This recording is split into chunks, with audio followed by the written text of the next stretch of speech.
Rapaz, que House of Cards o quê, né? A bem da verdade, eu e o Mr. Ray, a gente parou de ver House of Cards na época que a gente tava todo esse imbróglio aqui na política nacional, perdeu até graça. O House of Cards parecia história infantil na época, né? Mas a gente vem acompanhando, vocês sabem, a política e os costumes lá nos Estados Unidos há um bom tempo, mas desde o enredo da eleição de 2020, e todas essas bobagens posteriores da administração Biden, nada nem de perto parece com o que aconteceu anteontem. Eu acho que eu tô ficando senil porque eu procurei um episódio do Saindo da Bolha que fala sobre o Roe versus Wade, ou Roe v. Wade, como o pessoal fala, né? E não faz tanto tempo que a gente fez assim, não, para dar uma referência para vocês. Acho que foi de dezembro para cá. Então, se alguém achar e quiser, por favor, ajudar a gente agradece. Então, mas vale a pena se vocês acharem esse episódio recente, porque a gente explica lá a lógica meio maluca dessa decisão da Suprema Corte americana que gerou o Roe v. Wade, tá? Mas colocando em perspectiva, dia 2 de maio, no final do dia, o site Político entrou com uma matéria que tinha basicamente um draft de um material altamente classificado da Suprema Corte americana, que, vamos dizer, é a opinião de um dos juízes sobre Roe v. Wade, que a gente já tinha falado que ia ser assunto de 2022, mas a gente não imaginou que ia ser tão cedo. Vamos fazer o seguinte, vamos dar uma passada no que isso tudo significa, que confusão é essa que pode virar, que é pode virar muita confusão. Daqui a pouco a gente volta, tá bom? Saindo da bolha. Menos notícia, mais informação para você.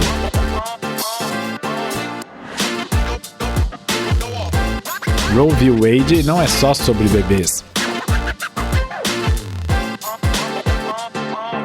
Bem-vindos ao Saindo da Bolha, esse é o nosso episódio 146, 146, e a gente vai fazer o nosso jabacito rápido aqui, pedindo para vocês entrarem no nosso site www.saindabolha.com.br e clicar no botão Follow. Pede também para entrar lá no Spotify, se preferir seguir por uma das aplicações aí de podcast, a gente está presente em todas, basicamente. Entrar lá no YouTube também, dá o clique lá no sininho, dá um like, por favor, fazer um comentário para ajudar a gente nas estatísticas. E pede também, como sempre, fazendo aquele jabacito financeiro, que vocês, se puderem, fazer uma contribuição para a nossa maquininha continuar rodando aqui, tá? A gente sempre lembra dessa história. 1, 2, 5, 10 milhões de reais pingado não é seco. Ou relembra também a sugestão criativa aí dos nossos ouvintes. R$1 por episódio, gente. R$1 por episódio ajuda para caramba. E sim, também tinha esquecido. Boca a boca sarado. Conta para seus amigos que vocês estão acompanhando um podcast cabeça direita limpinho, supimpa, que detesta o politicamente correto em profundidade. Tá bom? Jabá expressíssimo. Vamos lá, vamos falar de Roe v. Wade, vida que segue. Afinal, o que é que vazou? O que vazou foi a opinião do juiz Alito. O que é isso? Basicamente, vamos chamar assim, de um documento inicial que é elaborado pelo juiz chamado a opinar sobre um caso quando ele entra para a Suprema Corte. No caso, Roe v. Wade. Foi para as mãos do Alito, que junto com o juiz Thomas são os mais conservadores da corte atualmente. Muito bem, esse documento circula entre os diferentes juízes da corte para apreciação deles. E essa circulação começou em novembro do ano passado, tá? E foi até fevereiro desse ano, até que ele ficou lá paradinho em algum lugar. Quando a opinião do juiz circula, pode acontecer algumas coisas. Alguns juízes concordam, e vocês vão ouvir essa expressão ainda algumas vezes, são as concurrences que eles falam, ou os outros juízes discordam, que aí são os tais dissents.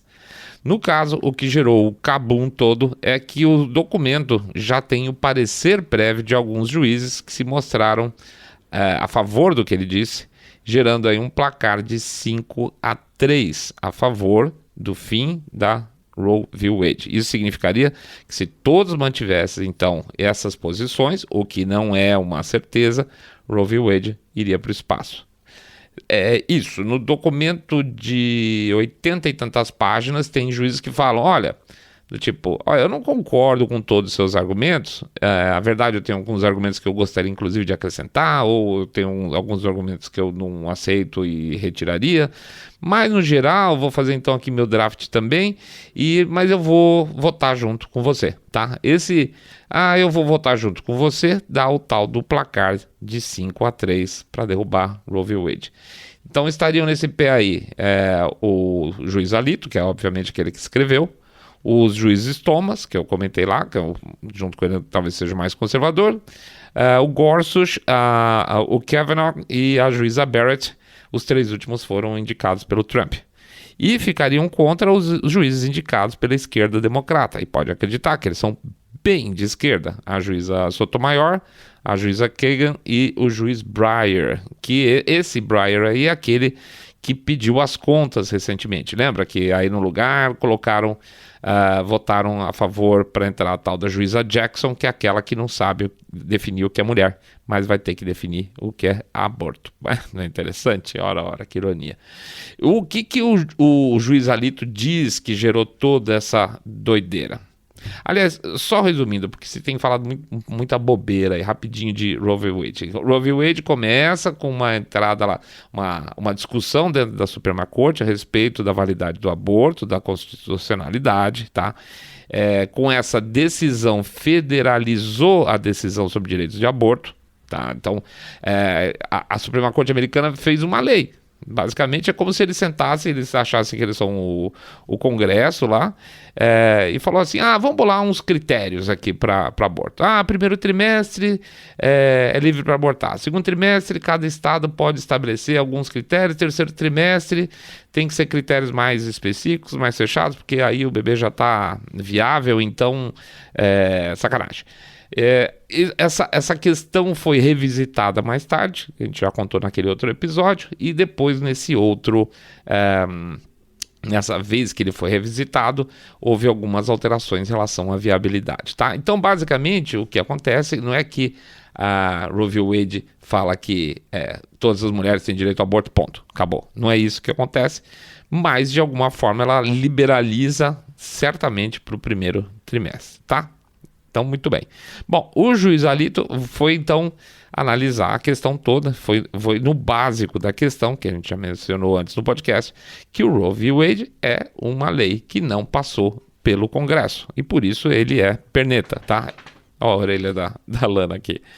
Então ele ficou pernetão, não tem uma votação legislativa, não tem nada, simplesmente a corte assumiu o papel de Congresso nessa situação. Desculpa, não tem como. Isso é uma fraqueza da própria Roe v. Wade, que sempre foi discutida. E eu não quero só vira-lata aqui, mas esse tipo de coisa é muito séria lá nos Estados Unidos quando se fala de Constituição, tá? Tem outros países aí que a gente conhece que juiz muda a Constituição, aí tá nem aí. Mas agora com a entrada do Mississippi, tá? Que o Mississippi, a gente conta também essa história. O Mississippi foi lá e falou, escuta, eu queria acertar aqui uma questão de limite de 15 semanas. Foi para a mão, essa que caiu para a mão do juiz Alito. E ele falou o seguinte, gente, não dá para estudar essa questão do Mississippi sem questionar a própria Roe v. Wade. Não tem como fazer isso, e se questionar, não tem como não analisar o fato de que, de verdade, a coisa não faz sentido nenhum. E é exatamente isso que ele manda pau no parecer dele. Ele desmonta uma questão fundamental, e isso é o que os caras estão se matando, é que o aborto não é um direito constitucional, tá? Vou repetir. O aborto não é um direito constitucional nos Estados Unidos. Falarem isso é bobagem. Na época que criaram a Roe v. Wade, o que foi feito foi vamos dizer assim, uma coletânea de argumentos para justificar a criação da lei. E para o Alito, juiz Alito, nada disso faz sentido. E aparentemente para outros 4 juízes da Suprema Corte também. Então, de novo, apesar de Roe v. Wade ter sido criado como numa corte institucional, tá? Roe v. Wade foi criado numa corte constitucional, não quer dizer que o aborto seja um direito constitucional nos Estados Unidos, entende? Tem uma diferença aí. Parte da argumentação, então, da época da criação da lei vinha de que seria uma leitura da 14ª emenda, que é uma confusão enorme, eu confesso, não entendo direito, porque a história toda dessa emenda começa a respeito dos negros liberados da escravatura, que gera histórias a respeito, visões a respeito de casamento, uma série de outros temas, e acabaram pendurando o Roe v. Wade um pouco nisso aí também. E o Alito e seus colegas discordaram dessa leitura também, desse fundo constitucional a partir da 14ª emenda. Então eles estão falando, não, isso é tudo bambu-jambo.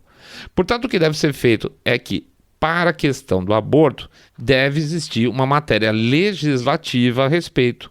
E por quê? Porque ela não é uma questão constitucional, não é uma discussão constitucional. Tem que fazer uma lei para esse troço, tá?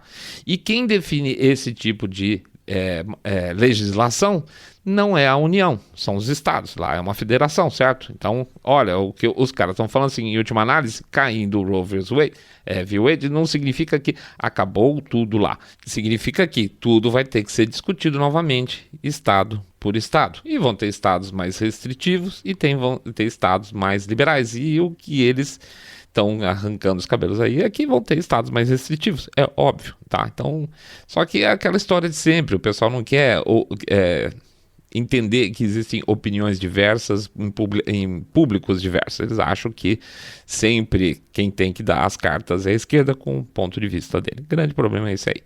Então, bom, repara um dado interessante que me pareceu também surpreendente nas fontes aí que a gente menciona. Além do Mississippi, que pediu os 15 meses, aproximadamente mais 20 estados já tinham pedido solicitações similares. Então isso mostra basicamente que isso já era um interesse estadual fazia algum tempo. E aí, boom, seguindo essa lógica, cai Roe v. Wade, mas isso é motivo para tanta confusão? É assim, gente. A gente continua aqui na frente. Como vazou? Sim, esse é o primeiro ponto. Como que vazou? Isso nunca aconteceu, eu vou repetir, nunca aconteceu antes na história americana. Jamais, tá? Portanto, quem vazou e que muito provavelmente vai ser pego, provavelmente vai se ferrar bonito. E pensa o seguinte, gente, para uma pessoa fazer uma coisa sabendo que ela vai se ferrar lindamente, é que ela tem que fazer parte de uma coisa muito maior. São duas linhas aí que são tomadas para explicar essa situação e eu posso quase garantir que rapidamente uma dessas linhas vai desaparecer. A mais provável, tá? A mais provável é que um oficial da corte, um court clerk, que eles falam, ligado à esquerda americana, vazou essa história. Pelas contas do povo lá, só podem ser 4 pessoas, a coisa já está bem fechadinha, essa questão aí já vai estar resolvida em algumas horas. E eu sei, repito uma coisa, alguém vai se ferrar muito nas mãos da polícia da Suprema Corte, que eles têm uma polícia especial lá deles, tá?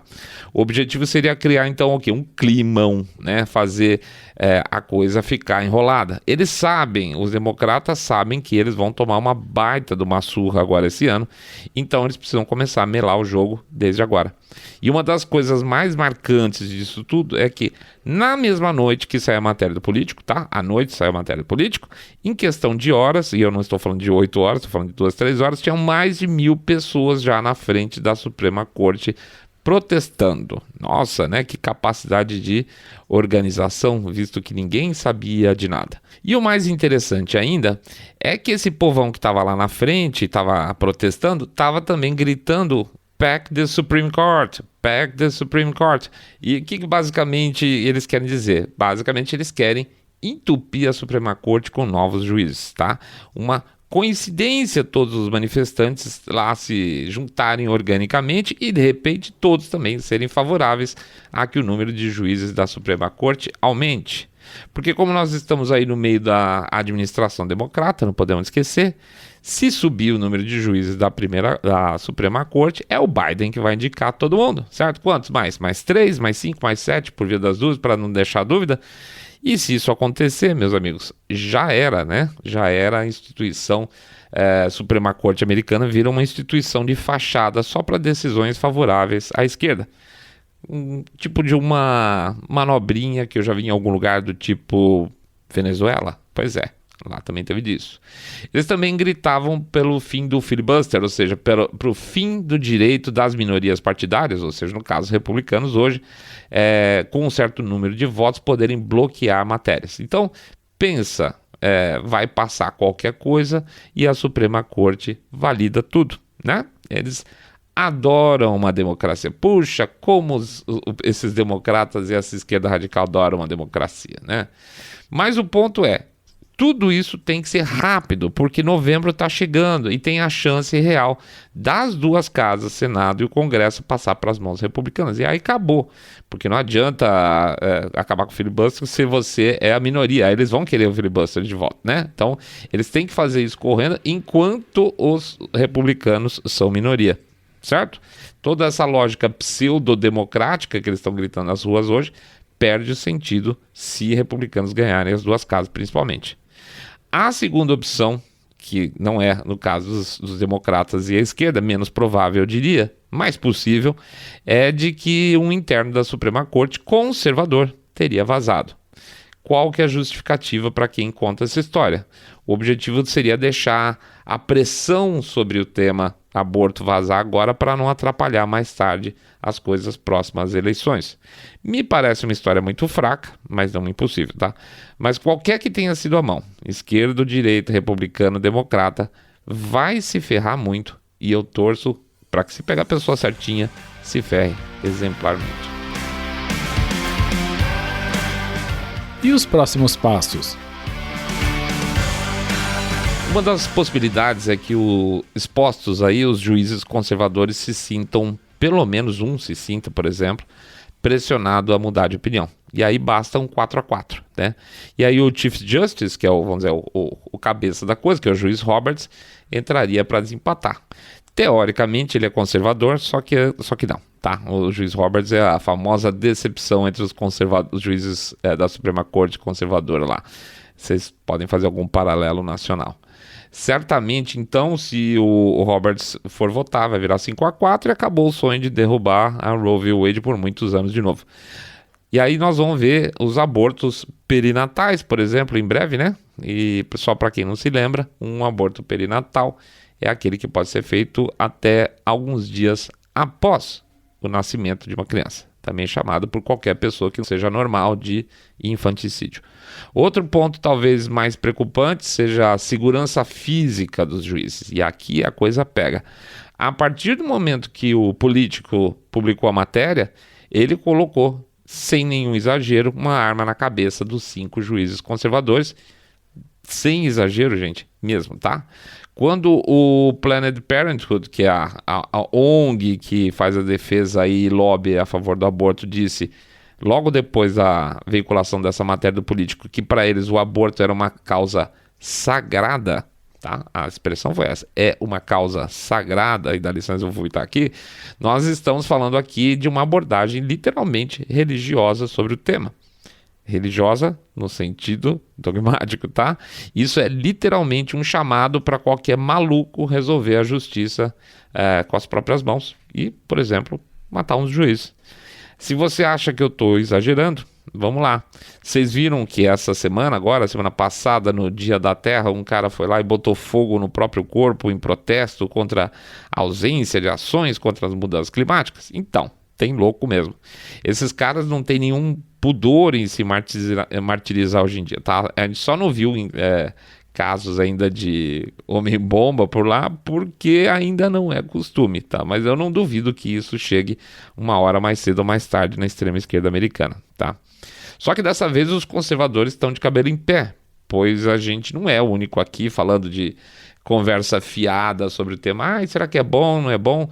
Não é um papo de discussão de rede social, onde um lacra e outro lacra do outro lado. O que está em jogo, nesse momento lá, é a própria sobrevivência da Suprema Corte americana como um órgão independente. O que sempre foi visto, a Suprema Corte sempre foi visto com enorme respeito pela grande maioria dos americanos, está em vias de acabar se a coisa não for resolvida da maneira correta. Lá era assim, as pessoas respeitavam a Suprema Corte americana. Portanto, tudo que está acontecendo agora depende de soluções rápidas. E quem tem que andar com isso rapidamente é o juiz Roberts. E aí o ponto principal é descobrir quem vazou. Sabendo quem vazou, vai ter que se buscar descobrir a mando de quem. Porque, em princípio, é claro, essa história toda vai sair como se fosse aí de algum lobo solitário. Eu, considerando que é da esquerda que teve esse vazamento, posso estar errado. Vai falar que é uma pessoa militante, que ela fez por conta própria, tal. Eu acho que vai ter que ser muito trouxa para acreditar numa história dessa. Para onde essa coisa vai escalar? Ela vai virar um novo verão de 2020, com todo mundo indo para a rua, quebrar coisa, botar fogo em tudo? Pode ser, tá? Pode ser. Coincidentemente, se vocês forem analisar, coincidentemente, é no ano de eleição de novo. Lembra que o Black Lives Matter botou fogo nos Estados Unidos em várias cidades e virou tudo um grande caos para a eleição de Trump? Pois é, o mesmo esquema está aparecendo, está sendo plantado de novo para as eleições agora dos midterms. É uma possibilidade gigantesca.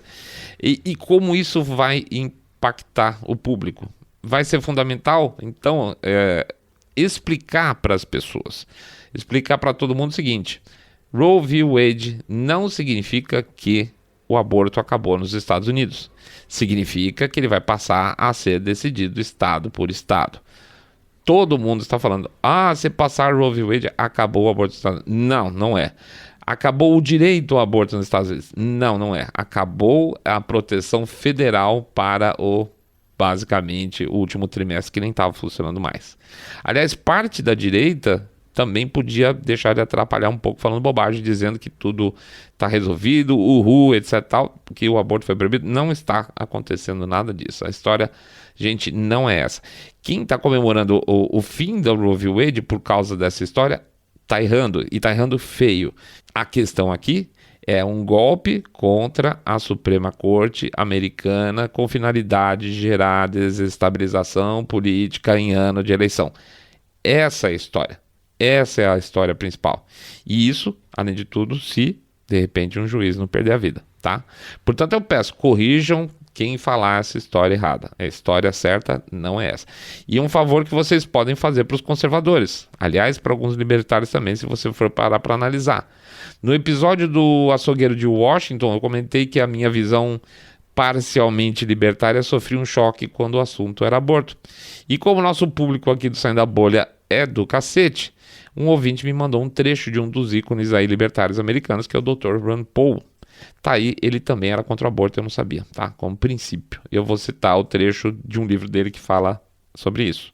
Ele fala assim: algumas pessoas, aspas, né? Algumas pessoas acreditam que ser pro-choice, ser a favor da escolha do aborto, é estar ao lado da liberdade.